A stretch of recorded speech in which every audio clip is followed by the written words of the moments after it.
புதுக்கோட்டை இரட்டை கொலை வழக்கில் 8 பேர் கைது செய்யப்பட்டிருக்கிறார்கள். மேலும் விவரங்களை செய்தியாளர் சுந்தர் வழங்க கேட்கலாம். சுந்தர், வணக்கம். இந்த வழக்கு தொடர்பான முழு தகவல்களை சொல்லுங்க. மாவட்டம் ஆவுடையார் கோயில் பகுதியில் கடந்த 2 தினங்களுக்கு முன்பு கண்ணன், கார்த்தி என்ற சகோதரர்கள் குளத்துக்கரையில் வெட்டி படுகொலை செய்யப்பட்டனர்.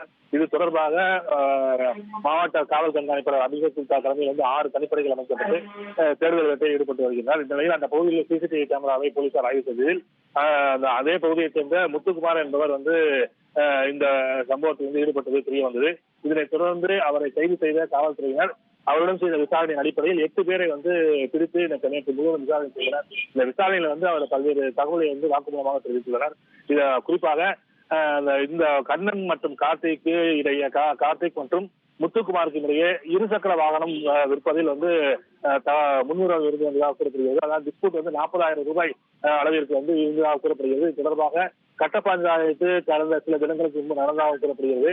அந்த கட்ட பஞ்சாயத்தில் முத்துக்குமாரை கண்ணன் தள்ளி விட்டதாக கூறப்படுகிறது. கண்ணன் முத்துக்குமார் கீழே விழுந்ததாக கூறப்படுகிறது.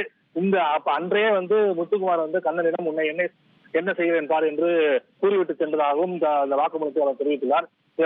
தொடர்ந்து அவர் வாக்குமூலம் அளிக்கையில் முத்துக்குமார் மற்றும் காளிதாஸ் உள்ளிட்ட 8 பேரை கொண்டு கண்ணன் மற்றும் கார்த்தியை நாங்கள் தான் கொலை செய்தோம் என்று அவர் உண்மையை ஒப்புக்கொண்டதை தொடர்ந்து விசாரணை நடைபெற்று வந்த நிலையில் அந்த வழக்கு கொலை வழக்கு குற்றவாளிகள் 8 பேர் தான் தீர்மானிக்கப்பட்டு தற்போது 8 பேரையும் கைது செய்தனர். இன்னும் சிறிது நேரத்தில் நீதிமன்றத்தில் ஆஜர்படுத்தப்பட்டு அவர்கள் சிறையில் அடைக்கப்படுவார்கள். தகவல்களுக்கு நன்றி சுந்தர். உங்கள் தந்திவன் தொலைக்காட்சியில் CID சகுந்தலா வெள்ளிதோறும் இரவு 8 மணிக்கு காணத் தவறாதீர்கள்.